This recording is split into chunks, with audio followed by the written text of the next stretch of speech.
किसी ने क्या खूब कहा है, कोस कोस पर बदले पानी, चार कोस पर वाणी। यूपी की सियासत के बारे में ना पूछो, कभी भी बदल जाती है कहानी। लेकिन साल 2017 के बाद लगातार कहानी एक सी है।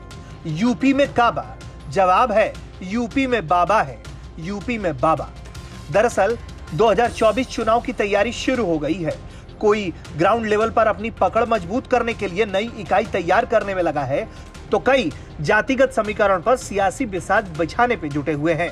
लेकिन इन सब के बीच सूबे के मुख्यमंत्री योगी आदित्यनाथ की लोकप्रियता के सामने आज भी किसी का चार्म काम नहीं कर रहा है। अब आप सोच रहे होंगे कि हम ऐसा क्यों कह रहे हैं, तो चलिए आपको आंकड़ों के साथ बताते हैं कि आखिर हम ऐसा क्यों कह रहे हैं। दरअसल 2022 यूपी विधानसभा में भारी मतों से जीतने के बाद यहां एक तरह एनडीए की ओर से 2024 फतह के लिए अलग अलग फॉर्मूले अपनाए जा रहे हैं, तो वहीं यूपी की विपक्षी पार्टियां भी एनडीए का रथ रोकने के लिए चक्रव्यूह तैयार करने में जुट गई हैं। लेकिन कहते हैं ना कि अगर दिल्ली चाहिए तो यूपी फतह करना जरूरी है। 80 लोकसभा सीट वाले यूपी में जो जीता वही दिल्ली का सिकंदर बना। ये बात साल 2014 और 2019 लोकसभा चुनाव में साबित हो चुका है। सत्ता पक्ष और विपक्ष के मिशन 2024 की तैयारियों के बीच इंडिया टुडे और सी वोटर्स के मूड ऑफ द नेशन सर्वे के ताजा आंकड़े सामने आए। फरवरी 2022 से लेकर 9 अगस्त 2022 के बीच कराए गए इस सर्वे में 1,22,016 लोगों ने हिस्सा लिया।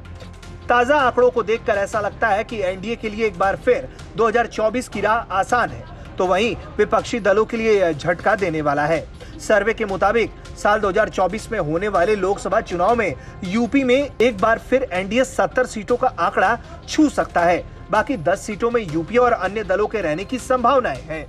लेकिन इन सब के बीच देश की सबसे पुरानी पार्टी कांग्रेस के लिए एक बार फिर बुरी खबर है। सर्वे में कांग्रेस के नेतृत्व वाले यूपीए को सिर्फ एक सीट हासिल करने का अनुमान है। इसके अलावा समाजवादी पार्टी, बहुजन समाज पार्टी, राष्ट्रीय लोकदल समेत अन्य के खाते में महज 9 सीटें जाने का अनुमान जताया जा रहा है। साल 2019 लोकसभा चुनाव में एनडीए को 64 सीटें मिली थी। अखिलेश यादव की एसपी को 5, तो वहीं मायावती की अगुवाई वाले बीएसपी को 10 सीटें मिली थी। इसके अलावा कांग्रेस को एक सीट से ही संतोष करना पड़ा। वहीं बात अगर साल 2014 लोकसभा चुनाव की करें तो एनडीए को 73 सीटें मिली थी। यूपीए के खाते में सिर्फ 2 सीटें गई थी। एसपी 5 सीटों पर सिमट कर रह गई थी, जबकि बीएसपी को एक भी सीट नहीं मिली। खैर, ये ताजा सर्वे का हिसाब किताब है। अभी लोकसभा चुनाव होने में लगभग 2 साल का वक्त बचा हुआ है। ऐसे में ये कहना जल्दबाजी होगी कि आखिर यूपी में काबा, क्योंकि यूपी की सियासत महीने दिन नहीं, एक क्षण में बदल जाती है।